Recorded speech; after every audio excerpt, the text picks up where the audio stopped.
Imagine this. Before Adam walked on the earth, before the earth itself, even before time was created, God already had a plan to save humanity from what would come. He knew Adam and loved him even before creating him, so he prepared the plan and revealed it to Adam and all the prophets before its fulfillment. A plan to save humanity, the plan of salvation. Don't forget, if this is the first time you're hearing this, hit the like button and subscribe to the channel. Adam and Eve in the garden. Everything was perfect, but there was one choice Adam made that changed the fate of humanity forever. He accepted temptation and fell into the first sin, disobedience. When sin happened, God didn't leave humanity weak. He made them clothing from animal skin to cover their nakedness. Not just any clothing, but a life taken to cover shame. A pure animal died so humans could be clothed. This was the first real glimpse of atonement, of blood being shed for salvation. And that's not all. God rebuked the serpent and gave the strongest promise in human history. The seed of the woman will crush the serpent's head. Not just a word, but an eternal plan. A divine promise that humanity would be freed, that salvation would come amidst pain and sin. But the question remains, how will it happen? After humanity fell, the world was filled with sin and wickedness. People's hearts had hardened against God and corruption spread across the earth. But God, who always has a plan of salvation, didn't abandon humanity. Noah, a simple, faithful, righteous man in a time of widespread evil. God spoke to Noah, "Build an ark, for I will send a flood to cleanse the earth. You, your family, and anyone aboard will be safe." Noah didn't hesitate. He started building the ark, plank by plank, full of faith and trust. One by one, the animals came, each to their place. It was as if the whole world was listening to God's plan of salvation. At the same time, the evil in the world continued to grow. People mocked Noah, refusing to believe in God's plan, laughing at him. Then the rain began to fall. Waters rose. The earth disappeared beneath the flood, purifying the wicked. But inside the ark, everything was safe. Those who listen to God and trust His plan will find salvation from destruction. God continued to reveal His plan of salvation through Abraham. Abraham had no children at first, but he heard God's promise. "From you will come a seed to bless all nations." Life was complicated. Abraham had Ishmael with Hagar, his first son. Yet God insisted. The sacrifice who would fulfill part of the salvation plan was Isaac. The message is clear. Not just anyone could fulfill God's plan of salvation. It had to be the one God chose, the one He had in mind when He said, "the seed of the woman." Imagine this. God promised Abraham a seed to bless all nations, yet asked him to sacrifice his son. Strange, isn't it? But Abraham didn't hesitate. He took Isaac, who carried the wood on his back, and climbed the mountain, a picture reminding us of the only son who would carry the cross for humanity's salvation. Abraham and Isaac, hearts surrendered to God in obedience and faith. Abraham bound his beloved son on the altar and raised the knife. But at the last moment, God provided a substitute sacrifice. It is clear the true sacrifice comes from God Himself. The plan of salvation continues, but it is fulfilled through God, not man.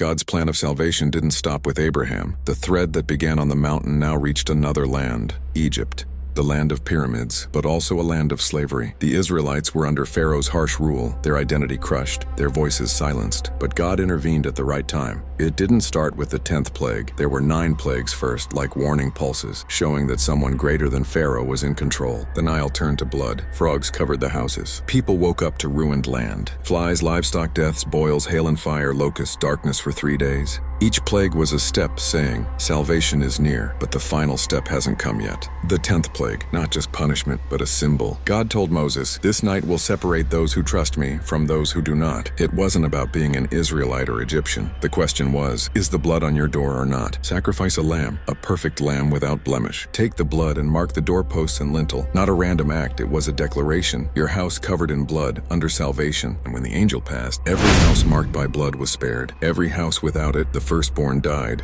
A terrifying scene, yet a clear message. Salvation is not random. Salvation has a price. And the blood, it's the sign, just like in Adam's story. That night marked the beginning of an entire people leaving Egypt, the start of a new story, a deeper understanding that God saves, not because we deserve it, but because He promised it. Now the people who left Egypt were walking in a vast desert, lost, unsure of God's plan. Suddenly, the land became hellish. Fiery serpents came from every direction, bites, screams, people falling. Death entered their bodies like fire consuming living flesh. Moses cried out to God, but God didn't say, "Kill the serpents," or "Run away." He said something very strange. "Make a bronze serpent and lift it on a pole. Whoever looks at it will live." And indeed, those who looked were healed. But here's the question most people miss. Was salvation in the serpent itself, or in the symbol behind it? Moses and the faithful understood. The bronze serpent was not the savior. It was a sign, a shadow of something greater yet to come, a symbol pointing to true salvation, coming at the time God had appointed. And this prepared the moment when the symbol would become reality. Now, if we look back from Adam to Moses, we see one continuous thread running through every story, a thread that says salvation was never an afterthought. It was prepared from the very beginning. From Adam, when he was clothed in animal skin, a life had to be given for the guilty to live. This was the first glimpse of salvation, then the promise of the seed of the woman who would crush evil. A single promise, not multiple. A specific person God had chosen, the one he intended from the start. Next came Noah and the ark. The world was drowning, yet there was an open door to salvation. Those who entered lived. Those who refused perished. Not because God was harsh, but because the ark was the only path he provided. Then Isaac, the promised son through whom the blessing would come. Yet God asked for him as a sacrifice. But at the last moment, the true sacrifice appeared. The message is clear. Salvation is not in human hands. It is God's gift through God's sacrifice. Egypt and the Passover. A house covered in blood lives. A house without it dies. A simple idea. Salvation doesn't depend on nationality or morality. It depends on the sign God has appointed. The bronze serpent. People were dying, yet God said, "Lift your eyes to the serpent and live." A clear symbol that salvation doesn't come from the earth. It comes from something lifted above. Put all of this together, and you find one clear truth. Salvation moved step by step, pointing to one person, not a symbol, not a prophet, not an angel, but the sacrifice God himself would provide, Jesus. He is the seed of the woman who came without human seed. He is the only son who carried the wood like Isaac. He is the perfect lamb without blemish, whose blood creates a new Passover. He is the one lifted on a cross like the bronze serpent, and whoever looks at him lives. Every symbol was a shadow, but Jesus is the reality. Every temporary sacrifice, his sacrifice is perfect. Every story was a prelude, but the cross is the main event. This is not a new religion. It's an ancient promise and fulfilled in the time God chose, and every shadow revealed its meaning in him.